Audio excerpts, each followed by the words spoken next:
All right. Welcome, everybody, to the Eagles Nest podcast with Drew Banky. And my guest here today is True Seeker. Get a little, I put there's his website for people want to look him up and find out what he's about. But thanks, everybody, for joining us here today. This is my third episode of Eagles Nest podcast. Um, as we know, that my last guest was Laura Eisenhower. First guest was Grant Cameron, and bringing up the third spot is True Seeker, which has been a great friend of mine. I've been on his show, and we've developed a great friendship over the years. Really appreciate him, and appreciate you being here, True Seeker. And man, I just want to say before we get into it, I know I messaged you, but I want to put out there in public and recognize you in the public for how you handled the last interview with Bob, showing who you was and showing the light, like true unconditional love, and like uh, not holding any grudges from how he treated you. You know, it may a lot of people may have looked at that as he's a little harsh on you, and I feel the same way. And how you treated him, man, was just so beautiful, man. And I just want to recognize you for that on my show. Yeah, man. So Thank you so much. I mean, treat people the way you want to be treated, right? yeah, man. We went I on his show and he did what he does. He came on my show. I did what I do. That's yeah, why man. that's what I do. Why change it Good, up now? And we had a great talk. good shit, brother. Good shit. I'm proud. So proud of you. I'm so glad to know you, and so proud to like be in the same time frame and same time and space of being incarnated in this time with you, man. You're a great being to be sharing this ride with. So, for those you Feeling don't is know, mutual. Feelings mutual. Thank you. thank you, brother. So, for those you who don't know, True Seeker is a Christian mystic. He's a rapper, a spiritualist, and just a mirror for humanity. So, his full description is in the link at the bottom of the right below. If you click the down arrow in the description box for this video, it gives his full description and links and everything. And there's his link on the screen right now. But I don't want to waste any more time getting in this. You're a pretty well known dude, and anybody needs to know anything more about you, they can hit the Google search and just dive right into you. But I'd rather hear it from the horse's mouth. So welcome to the Eagles Nest podcast, True Seeker. Much love, Yeah, brother. man. Hey, Take it congrats. take it away. Congrats on building this nest, man, for us to come and hang out in. Thank you, brother. Sure. So, what's on your mind today, brother? What's coming through the universe for True Seeker right this moment? Um, Ascension's a big thing, go working our way up the ladder, the levels to get back to that place that we so desire, that place that we see in our dreams, that place that we see in those movies, and it seemed like a fantasy that like it doesn't exist.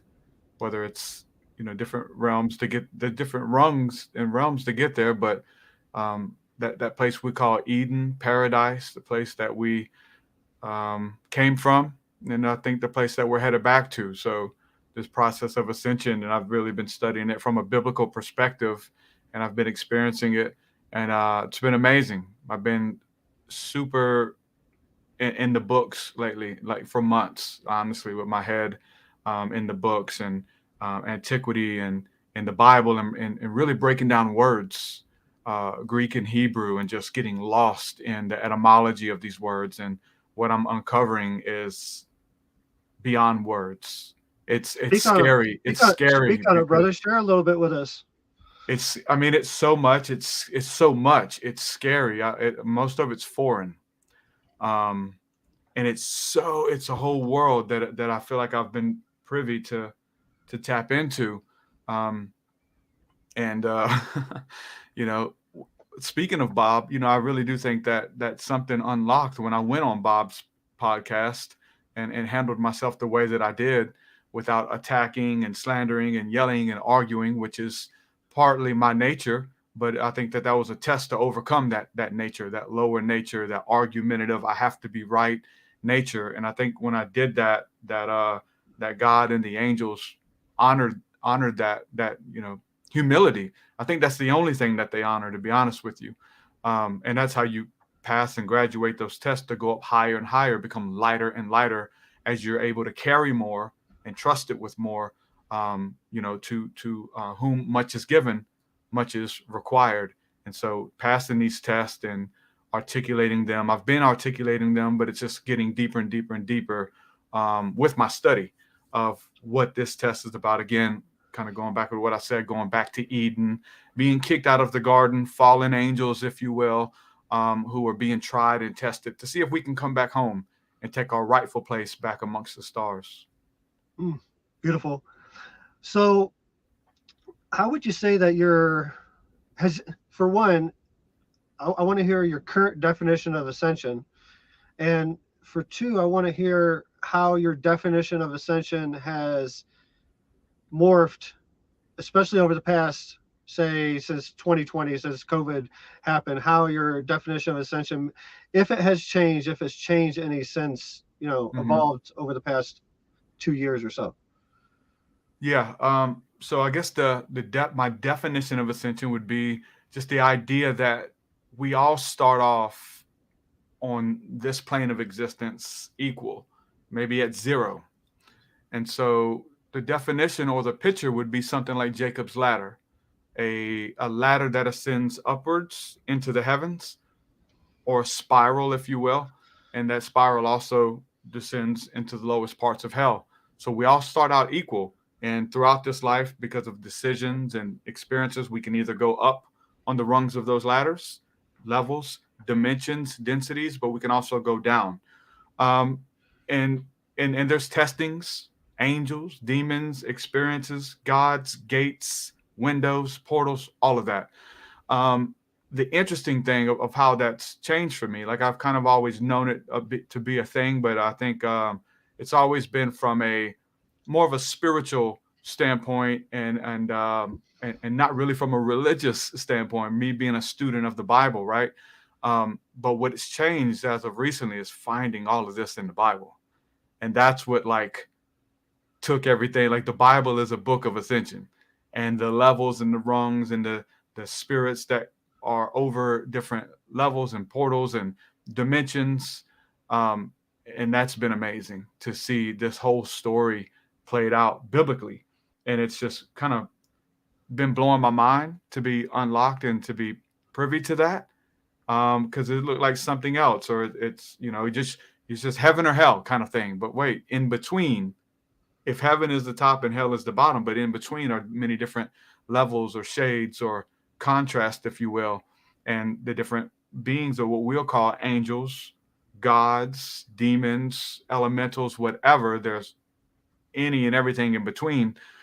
They exist as teachers who are rooting for us to take our rightful place back again as sons and daughters of God, or sons and daughters of the gods. And so that's what's changed recently for me, to be able to map this stuff out biblically and to try to obsess over trying to simplify it maybe, or try to teach it, because a lot of this stuff has just been foreign. But that's kind of like the overview, but within that, so much for sure. Beautiful explanation. I love hearing, everybody has their own way of looking at it. And that's why we're here, to have this experience from a different perspective, and I love hearing everybody's different definition of it. So I'm assuming that you've had a Godhead moment, or in your journey. Would that be a correct assumption? If so, can you describe that moment? What does that mean? Like having when you kind without psychedelics, I want to put without psychedelics. So we're going to get into psychedelics as a doorway in a bit. Mm-hmm. Obviously, like I talk about psychedelics, but like for instance, I had a Godhead moment. I gave up form. I thought I was giving up form, not in a suicide manner. It's just went into the moment in between breaths, and I found endless space in there, and I actually went to the throne room or source or whatever, and I, I thought I was good at my form, and I gave up, and then I found out the real truth of the reality, and then come back into existence. Did anything like that happen for you? Yeah, I mean, it's been processes, I would say, my whole life. Again, like just And levels, if you will. when did it start? I'm sorry to interrupt. When did it start? Yeah. I think I always go back to when I was 4, having a experience where I woke up and there were shadow beings in my room, pinning me down to my bed. The presence of these two entities. I don't know what they were, but it's something that stuck with me to ask the bigger questions. To be into the paranormal, to be into the supernatural, even as a teenager. So I always kind of go back to the earliest memories, and that was some of the earliest memories. But it pick the movies that I watched, the stories that we told at sleepovers and stuff, but I was always into that stuff. So, for me as a teenager, adolescence, like I got into the occult like very early as a teenager and got really deep because I knew that there were some things that existed on the other side. So my story goes to where, like, I got really deep into that as a teenager and ended up opening up some portals and gates in my mind to a realm that was, if we were starting out here, I took a couple steps down to deal with the lower level entities that were associated with the type of life that I was living, robbing people, cheating, stealing, lying, all of that stuff, heavy into manipulation to get what I can, all of that. But doing seance ritual and doing occultism mixed with it, and I ended up opening up a doorway, a portal to this realm where these beings would pull me in and out of their reality and be able to talk to me at will, but they would speak foreign languages. I didn't know what they were saying. They're all talking at the same time, their colors and shapes, and they just knew that I was a conduit of somebody who was open and privy to their world, and they were all trying to get to me at once, and I couldn't control it. It was scary. I couldn't breathe. I would go pale.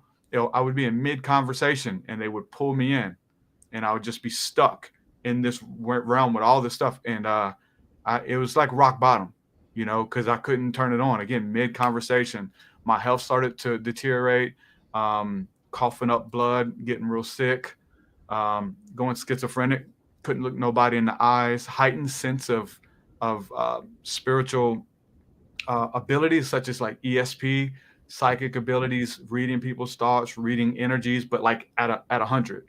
And there was no meter everywhere you went. There was just, I mean, you knew intentions, you knew what people were thinking. Everyone's looking. I mean, it was insanity.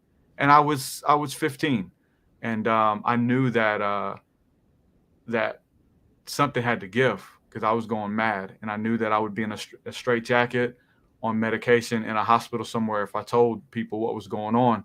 It was just very scary, and had to coach myself to breathe many times. Like just reality was slipping away, And but I had been a Christian a few years before, and so I remember this peace and this joy and this bliss that I had in God's presence. And so, at rock bottom, dealing with these types of entities, um, I longed for that peace that I had in my life a few years before as a Christian. So I called out to God and repented and asked for forgiveness, asked to be healed, and got rid of all of that stuff. And that was in September 7th of 2000 when that happened. So that was like me going towards the light, getting rid of all the demonic, lower level lying, cheating, stealing, robbing, drug, all of that stuff, like getting rid of it all and taking that step towards the light and towards Christ. But, at the time, what that meant for me was just,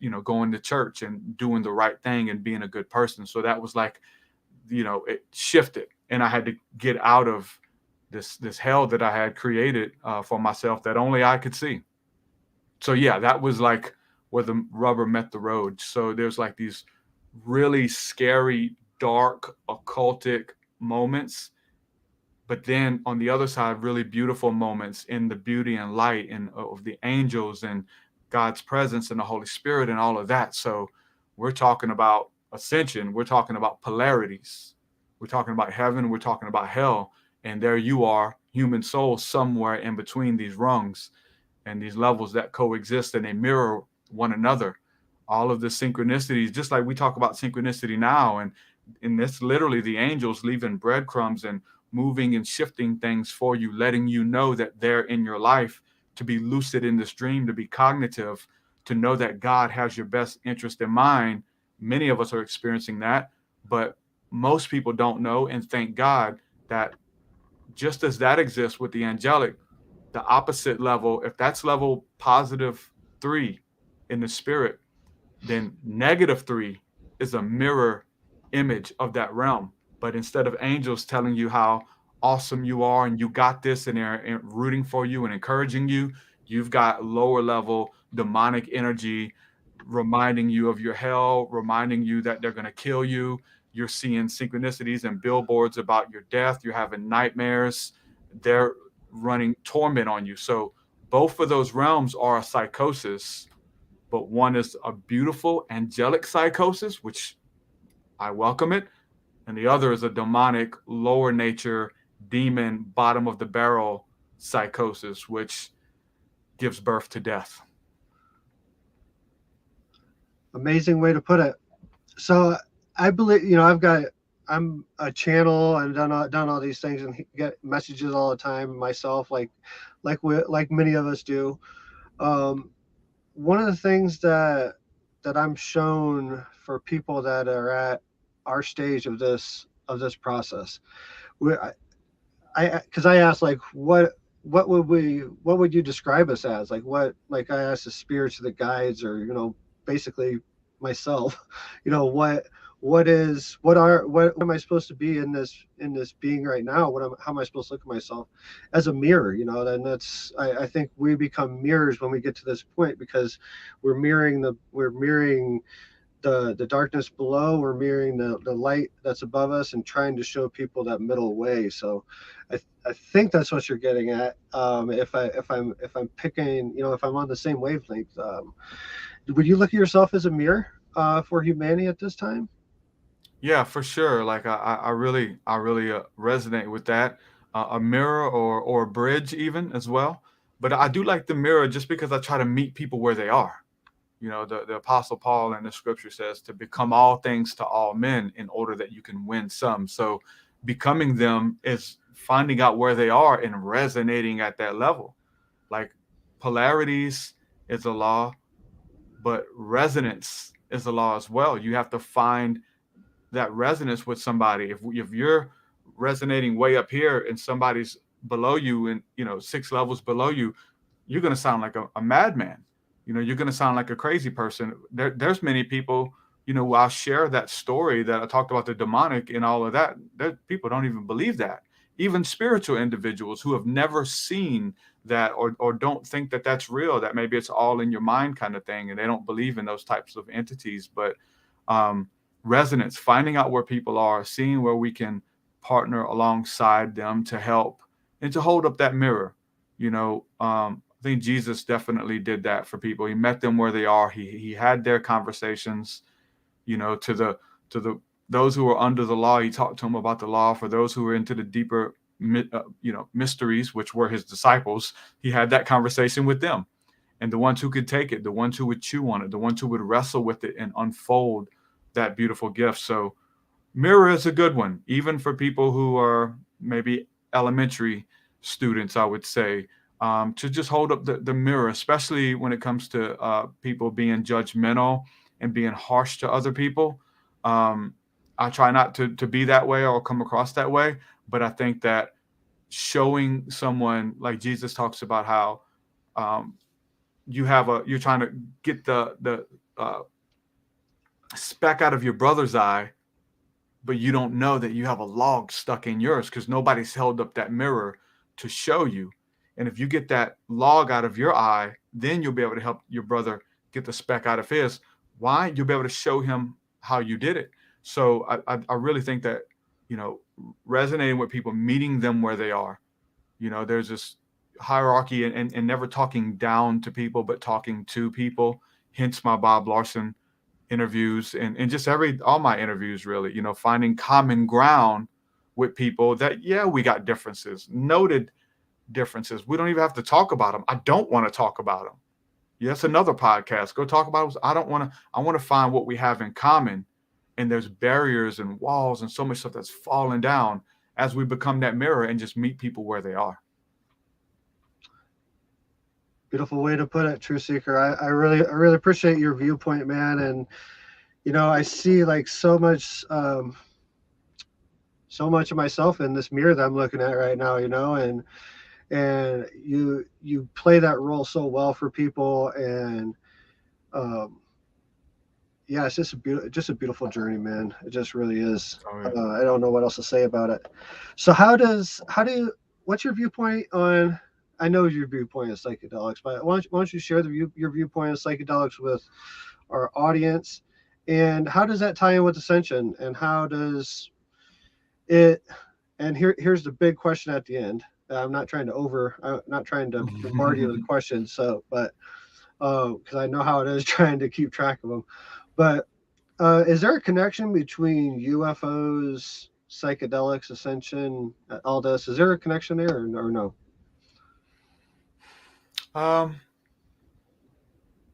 There, there could be. It's a yes or no question answer, right? Yeah, there could be.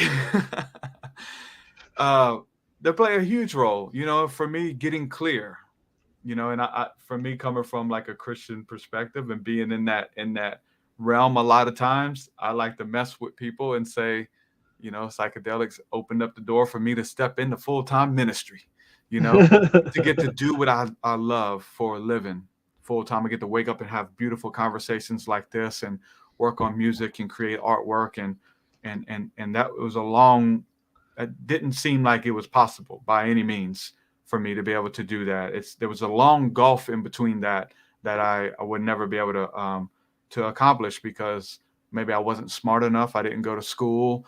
I wasn't disciplined enough. I'm too old. All of these things that disqualify you, the Satan adversary, the ego that comes in and tells you all these reasons why it's not going to work. But I think that psychedelics, specifically psilocybin mushrooms, really helped me get clear on that, of something that I felt like, maybe my dreams were just pipe dreams, because I should have pursued them years ago. Now you're an old man. And all of this came to a head when I was 33, to be honest with you. But it helped me to get clear. It helped me to see myself from a non-judgmental place, but no, it was definitely a judgmental place. I think judgment is good, but the right kind of judgment, a righteous judgment, an honest judgment, take inventory kind of thing. But I think it allowed me to see myself from God's perspective, which is love, which is unconditional, which is, hey, bro, you got this. These dreams are in you for a reason. I'm going to help you bring it out. Write this down. Here's what we're going to do. And kind of getting clear on it. A 2.5 gram experience that was really more philosophical and life review kind of thing, which so much clarity came through in writing down so many notes. And then a couple months later, a 5 gram journey, and which was leaving my body and being shown the universe and where we came from, where we're going, that kind of experience, and the golden teachers. And so it just means so much to me, and I'm not a psychonaut. Like I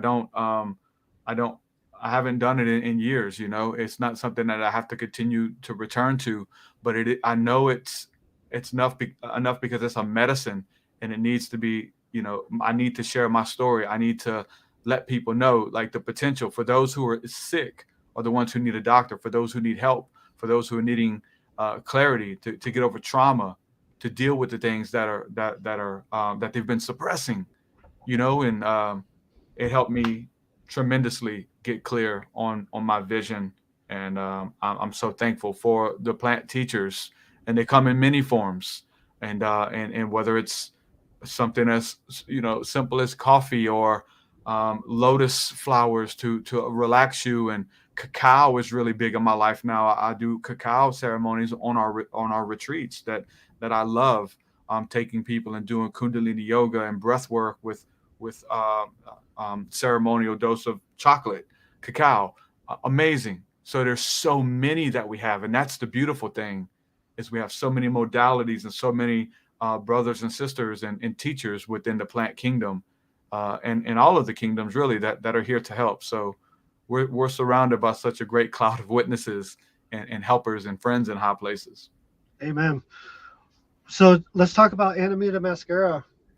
I don't have a ton of experience with it, and I don't know a lot of people that have. So I would love to pick your brain for a few moments on that.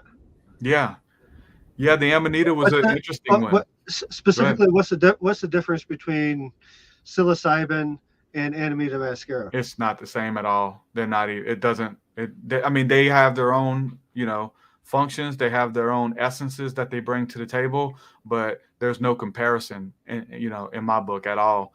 At least the regular, Amanita muscaria, the red cap ones that you see in all the iconography. To be honest with you, I don't even look at them as a psychedelic per se.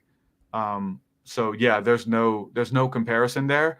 But I mean, it's a journey. I think it's worth saying hello, and that was kind of like our journey to go out in a retreat that we did, was to, there's so much, again, like disinfo, misinfo, weird stuff. So you got to wade through it all and then do your research and then say, yes, I want to say hello.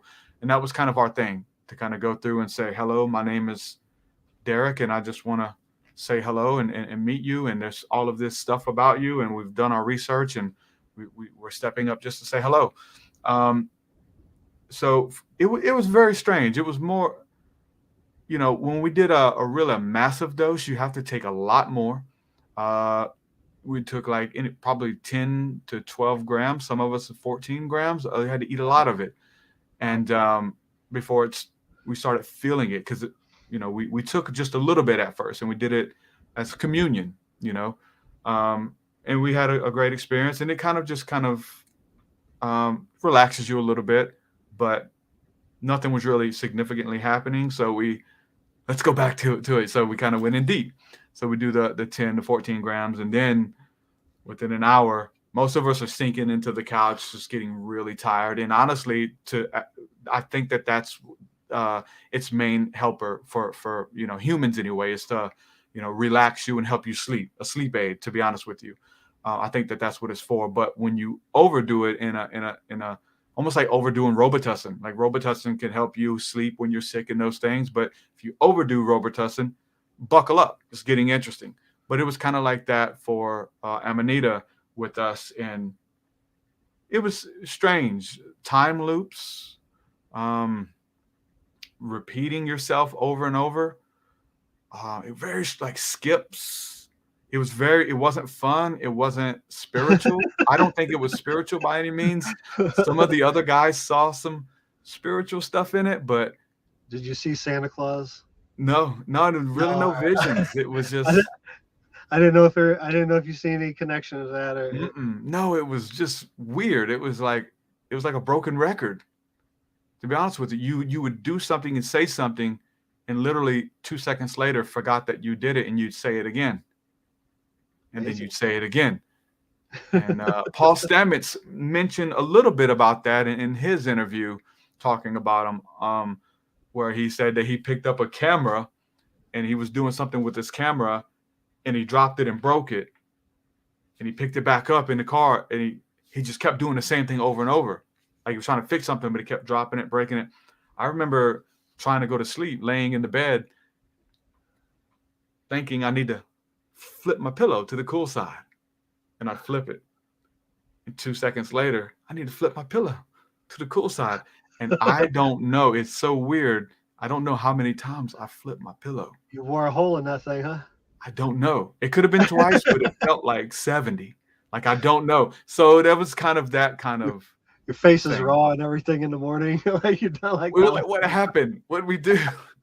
Very strange, man. No, I don't think it was spiritual by any means. That's my take. Some of the guys who hadn't done, psilocybin and those things, they were like, yeah, it was pretty spiritual. But it was worth saying hello for sure. If you're one who is communicating between the worlds, I think it's worth saying hello. Amazing. Yeah, I've used I've got some in the mountains here and set them up for microdosing, but I've never done a ceremony with them or anything. That permission slip has never come through, and you know what I'm talking about when it's a right time, and everything Hmm. falls together, and that's just never happened for me. But psilocybin definitely. Work with psilocybin a lot, particularly the Mazatak blend right now. The Marina Sabina blend from her tribe. That man, if you never experienced that particular strand, it will show you that each one of the different subspecies of psilocybin, some of them have their own particular spirit, and that Hmm. one I got to meet Marina Sabina for like face to face. She popped right up like immediately, Wow. like on a half a gram. Wow, really? Yeah, it's strong. It's a lot closer experience to ayahuasca, really, Mm. with the Mazatak, because Mazatak, that's the tribe where Marina Spina, she's the godmother of psilocybin ceremony, and passed away. Rest her soul, but she ain't resting. She's very active, and yeah, it's just really interesting to seeing the different Wow. psilocybin. I love it. I've seen it save a lot of lives. For me, particularly, you've heard my story before. Ayahuasca was my breakthrough moment, in 2016, with totally flipped it. But um, by the way, we gotta drink medicine sometime soon together. I gotta take you down. You gotta meet Grandma if you haven't already. Uh, yeah, that invitation is always open for you, brother. But Yes, sir. Yes, sir. what let's talk about ET. Let's shift the gears a little bit. I see you recently got some new optics Oh for yeah, night yeah. vision. Hmm. Have you had experiences yet, or is that part of your retreats where you do sky watches or Yeah, quote unquote CE5s? I don't want to yeah, piss off Greer or anything, but yeah. We if do you explain this CE5s. correct. Yeah. Um, and we've been doing them, for years. Bef- Before, Greer wasn't my introduction to it, but I'm thankful for his work, and it definitely helped me for sure. Um, but yeah, I've always wanted to use the night vision goggles, and I just see videos of Greer and of James Gilliland and many other people going out and doing it, but the price on them, like, they're just too expensive, man. There's no way I could drop that. And so um, I guess I've had some things open up for me, where my stuff kind of went viral, and I was able to make some money off of my work, and I put that towards my retreats. And so now I literally just got them this week, and we have a retreat coming up this weekend, and so we'll be taking them out for the first time. I opened them up in the backyard the other night with me, my wife, and my daughter, and just for a moment, just to see. And man, we wasn't out there 10 minutes and seeing some really cool stuff. So um, we've been doing this over the years, and definitely with our retreats has always been sky watching through the CE5 type of initiative, just making contact, saying hello, and having really beautiful experiences if we get lucky. Um, I mean, I've been, I got into this like 2010, man. And we've been doing this for a long time and getting my friends into it. And they've been going out having their own experiences without night vision, without, I mean, you can even bring binoculars out with you and to be able to see so much. But there's so much activity out there. There's so much going on. Um, so I'm excited to do that, to be able to experience that. I've always wanted to go to Gilliland's Ranch and maybe a retreat like that. But now I'm able to incorporate the night vision in our CE5 initiatives. But yeah, we've been doing it without night vision and been able to see so much. So you're talking about like that's the thing. Like, if you can get good and see stuff and learn to spot it without it, and then now you're bringing it to it. I'm excited to go out and put it to the test, man. You haven't took We've them out gotten yet. so good at it. You haven't took them outside yet. No, we have just for just a few minutes the other I was day, gonna like 10 say, man, minutes. I can't. I'm ending this right now. If you haven't took them outside yet, Yeah, no, no, for like 10 I couldn't minutes. wait. I It's a couldn't full wait, man. it's a full moon, and it's like, Yeah, yeah. and I'm in like, there's man-made lights around, and so if you're not supposed to look at lights because it'll burn the tubes. So you got to be really careful with them. So I'm like really protective over them. Like a street light come on or a motion light comes on, it can burn, the little holes or whatever in the specks in the tubes. And so I'm ready to go out to the pitch black retreat area where we're going and be able to just get the full spectrum. And if we wasn't going to a retreat this weekend, I would go to the country somewhere a little bit deeper and try them out. But yeah. So your upcoming, do you host any like, or is that just like a family thing or what? No, so I host them usually quarterly. Try to do like they can find information in this website right here. Yeah, TruthSeekah.com. Yeah, there's a little flyer on there and a little pop up and everything. But I try to do them quarterly. They're small, just a few people. Kind of started with like the Amanita thing. Really is what started it. It was like, hey, I'm hitting the woods and going to a retreat to lay some things down and pick some things up. And whoever wants to come with me, this is how many beds we have available.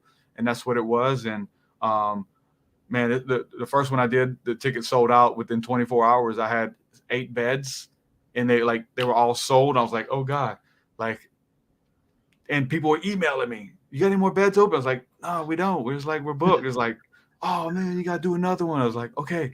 Everybody wanted to come. So it's like something I got to keep doing. So we started just doing them quarterly.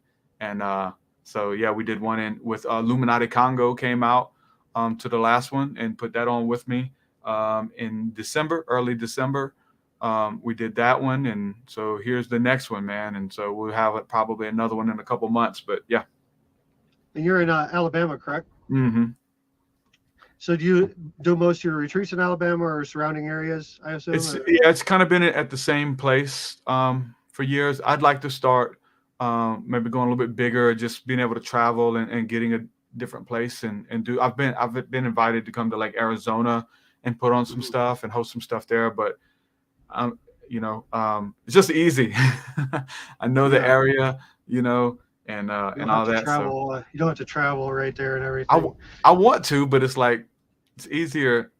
It's better romanticized and thought about than actually booking it, going through the work, and doing all of the hard work. I get it, man. We're organizing one in Sedona right now, a 3-day retreat down there. Man, we got the property and everything, and it's gonna be awesome. It's got springs on it and a river going through it and all kinds of stuff. It's an amazing place. So. We went to Sedona for the first time last year and got an Airbnb. It was amazing. You're talking about traffic. You're talking about seeing stuff in the sky, like going to Sedona and seeing stuff. Like I'm talking about nonstop. Yeah, nonstop. There's stuff. You just gotta wait, let your eyes adjust, and you're gonna see stuff everywhere.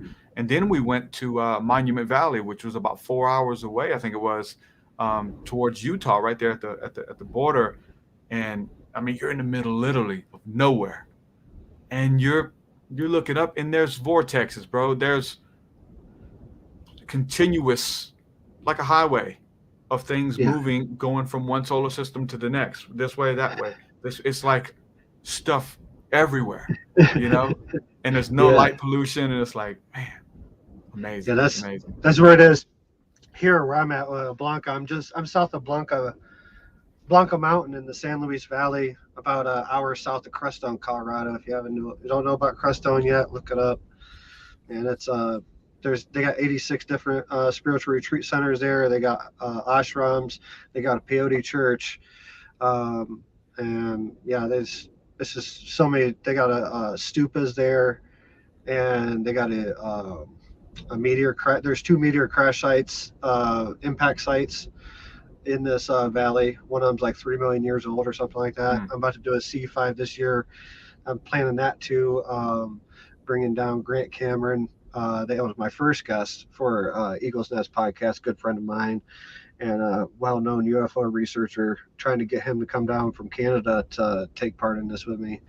But yeah, man, it's San Luis Valley. This whole valley used to be a lake bed like 22,000 years ago, and then earthquake happened, opened it up, and then all the water went into an aquifer.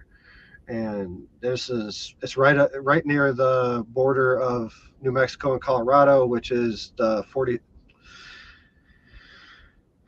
I'm not gonna name the parallel, but it's a parallel that's a meridian point for the Earth that off-planet vehicles use to fly on like a highway. But yeah, I've seen them. Got to come visit out here, man. Bring your specs out here, man. You're one to move, man, for sure. Yeah, I know, right?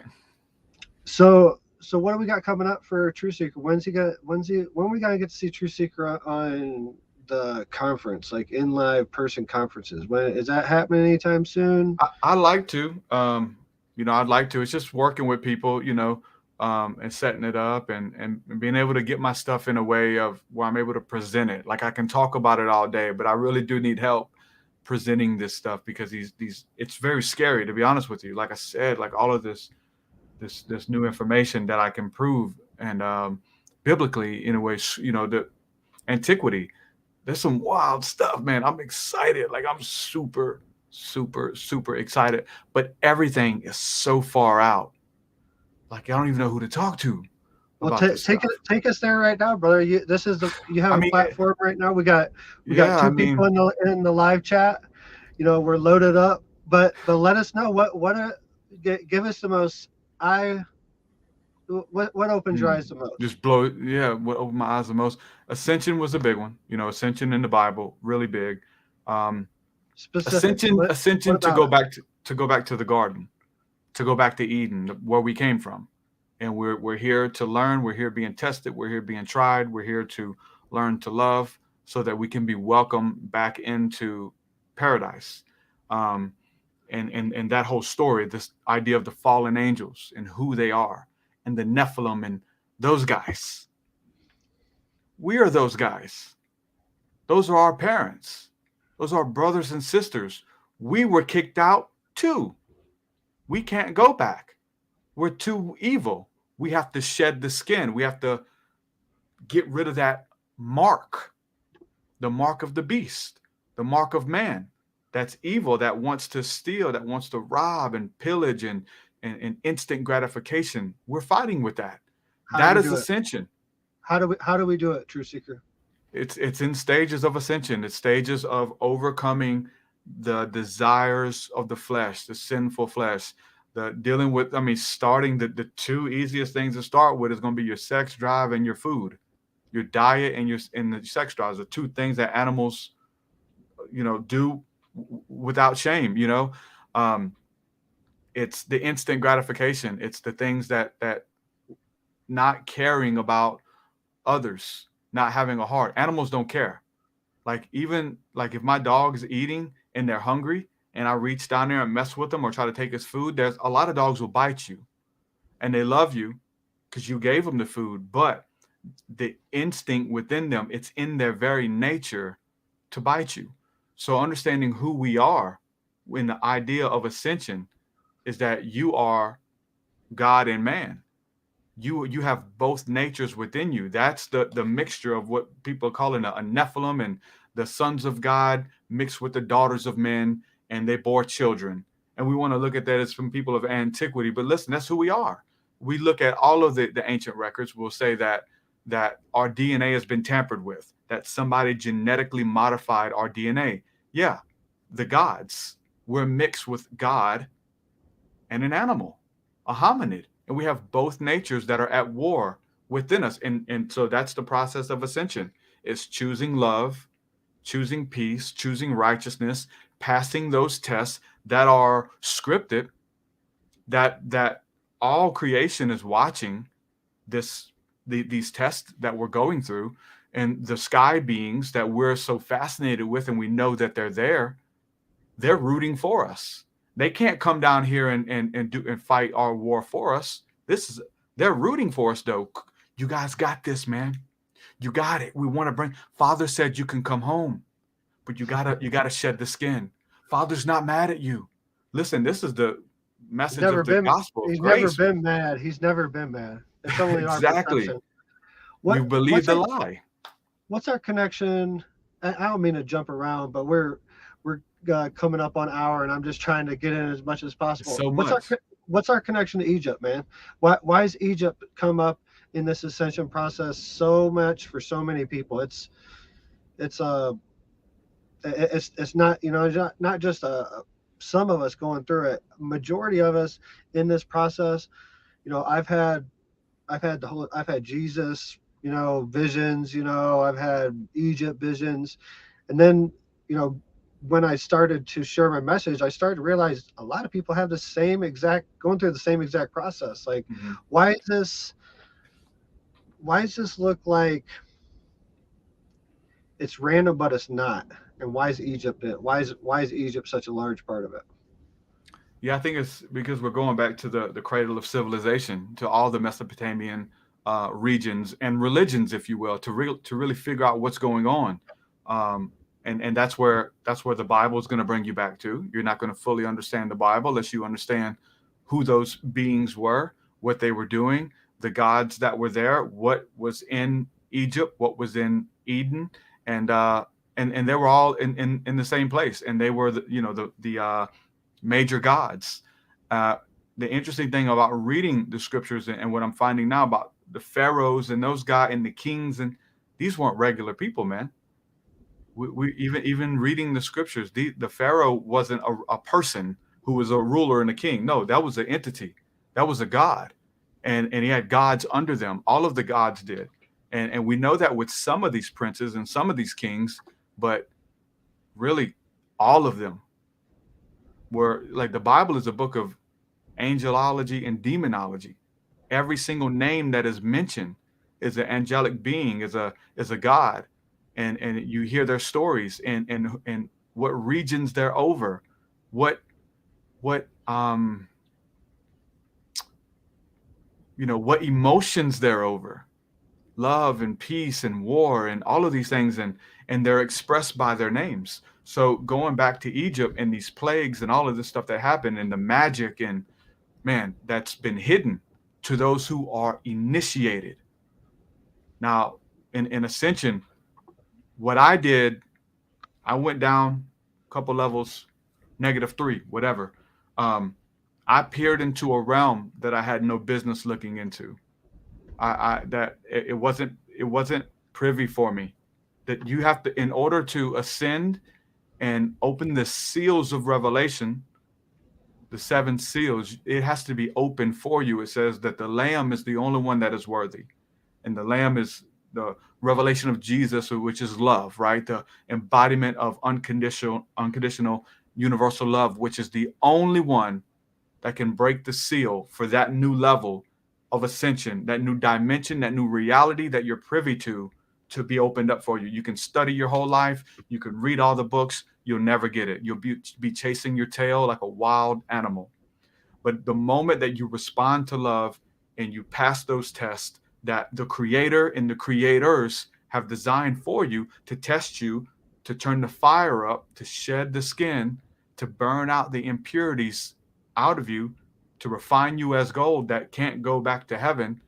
Once you understand that, then the doors are open for you. Now you don't have to force any doors to be open. Now you don't have to manipulate. Now you don't have to lie. Now it doesn't matter if you get credit for your work. It doesn't matter what. Those beings see it. They operate in integrity. Animals operate out of scarcity and lack. The beings on those dimensions operate out of love and integrity, and that's the currency in those realms. So if you want to access those higher realms, you try to get there by any other door. And this is all throughout the scripture. Jesus says that if you try to come into his sheepfold by any other means, through a window or through a side door, he says you're a liar and a thief. You didn't put in on this. I have to open up the door and let you in. And the more that you respond to love, this ascension, this process that we're all going through, the more that those doors will be open to you, and you'll begin to remember who you are, where we came from, and your process. And Jesus did it with his disciples. They remembered who they were. They woke up. They weren't dead. You can't kill them. They were sleeping. Oh, your son is dead. No, your son's not dead. He's only asleep. You can't kill a God. He's going to come back as energy recycled. Why? Pass the test now. Respond with love now. Here's your chance, sleeping giant. This is who we are. We're remembering, and it's amazing. It's been under our nose the whole time. All of religion, antiquity, all of that. And for me, being a student of the scriptures, it's awesome because like there are levels and layers of consciousness that is you can't come in if you haven't done the homework. You don't get to pass. You don't get to go from second grade to seventh. You got to go through the process. There's things that you have to learn in the fundamental early stages that are going to unlock the higher levels for you. And those are basic principles. Christianity, most of all the religions deal with that. They deal with the animal beast nature, forgive, love, right? The base that anybody can pick up and read and deal with. But that's the initiation, because as you start reading it literally and you start responding with love and forgiving your enemies and turning the other cheek and those things, as you're trusted, then the other doors begin to be opened up for you as well. Beautiful. So, but you have to trust and know when to walk through those doors too, because they can open up and you not walk through them. This podcast is the Eagles Nest podcast is a huge lesson in that. I've been about 2 years, people, ever since I started telling my story, people like, you should start your own show. You start your own show. It took 2 people within a couple of days span saying the same thing for me to be like, okay, well, I already had the studio. Like I've already been, I set the studio up because I'm doing 2 or 3 interviews on other people's podcasts a month. And when Grant Cameron, told me the other day, you need to start, you start your own thing. I took it as the universe speaking to me, and it shot through the roof, man. To see what it is, this is the 3rd episode, man. And to see just have a banner scrolling across the bottom is a big thing for me. I'm not a tech guy so I spent like all day yesterday trying to make sure this was right. Yeah. And, because I want it to be right, man. Like I've had Grant, Cameron, Laura Eisenhower, and TruthSeekah on my show, so it's just I'm so honored to be on the other side of this mirror, man. Like, it's a couple of years, right? Yeah, a couple of years ago, like when I was really first starting to tell my story, before Jimmy. I was just on Coast to Coast. That episode's about to drop on the 22nd with Heidi Hollis. That's just to see the progression of this, and I got a lot of amazing guests lined up already. Got Joel Lambert tomorrow, Navy SEAL, Healed Through Golga. Love him. Thank you for hooking me up with him too, because you're the one who sent him my ways. Thank you. Yeah, he's amazing. Yeah, brother. He's been a good friend of mine, and he's really showed a lot of support through my son being born and everything early. He's really stepped forward and really showed that he was a true brother in the moment. So looking forward to that interview tomorrow. And that's part of my job here too. I'm a mirror, but I also connect the dots when it's just right, and when if I can support, because I do the same. I have the same mindset as you, man. Like you look at Bob and you want to. You have him on your show and you treat him how you want to be treated, like how I want to be treated. I want people to help lift me up, and you've done that for me, and I want to reciprocate for you. My measly little 170 something followers on YouTube. I want to bring you over that and let them. Maybe if they don't know who TruthSeekah is, introduce them to you, man. Because I appreciate it. It goes a little goes a long way, man. That's integrity, bro. That's good. It's about intention, brother. It's not about numbers, and no, it's only the one. Like it's one person, bro, can take this message and run with it and change the masses. And a beautiful thing. Listen, I do believe that the circle of life, the flower of life, all of these circles that are one in the middle and they're all touching and expanding. I believe that that's a symbol of a ripple in the pond, if you will, where we reach and touch one part. Do you know how many people have started podcasts because of me? Like a lot. I have no idea. They'll tell you. No, these are only the ones who tell me. Like, you know how many people started Patreons now because of me, and now they're full-time because they see mine being successful? Like a lot. And they're touching so many people. And impacted them to do that. I influenced them. I encouraged them to do it. I believe that I get to share in with those benefits and those blessings, to know that reach, that I reached this person, encouraged them, and now they're reaching thousands because we spoke to them. We recognized something in them. We encouraged them, and now they're doing it. I mean, whether it's directly influenced or it's in passing, man, these ripples in the pond, this is ascension, because what's happening with you, we're talking about personal ascension.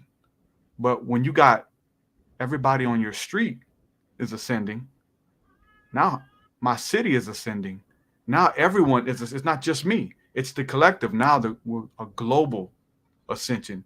And everybody knows that that's what's happening. That's why we're getting the pushback that we're getting, because we are getting an upgrade. They are making contact. There is disclosure. We are waking up, remembering who we are. So whoever the powers that be are trying to discourage that. But it's because we're waking up. We're becoming lucid in the dream. Mm-hmm.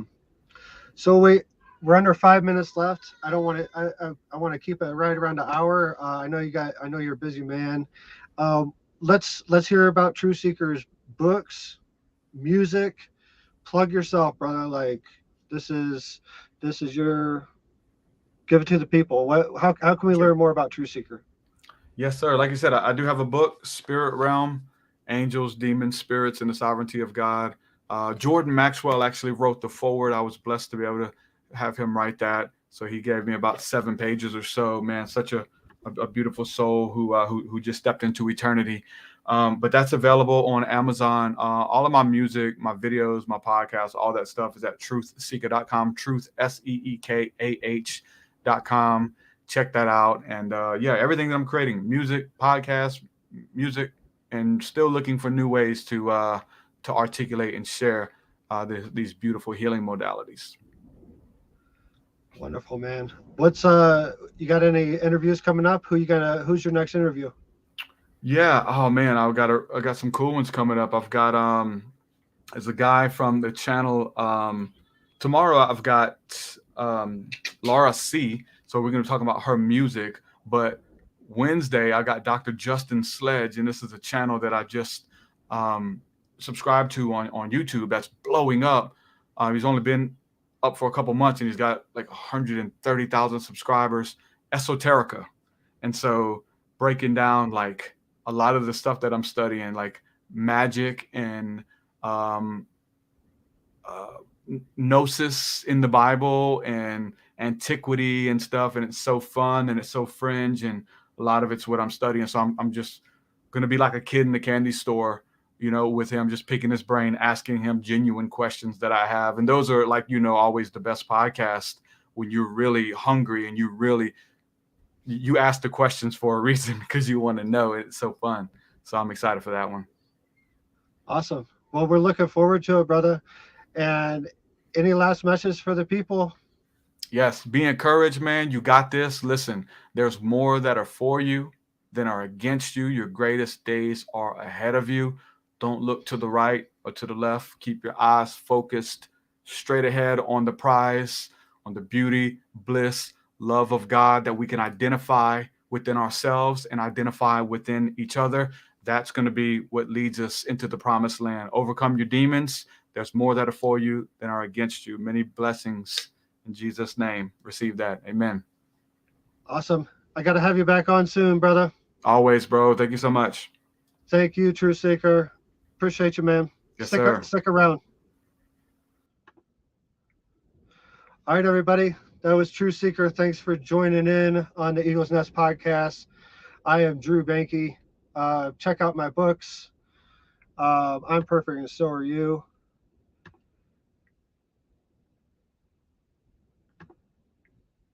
And there's a website at Sacred Journeys Within. You can also email me at sacredjourneyswithin.com.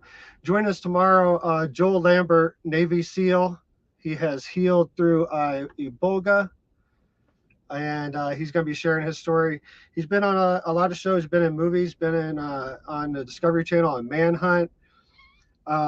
Wednesday or Thursday, somewhere in the middle of the week, I'm going to be on Laura Eisenhower's show.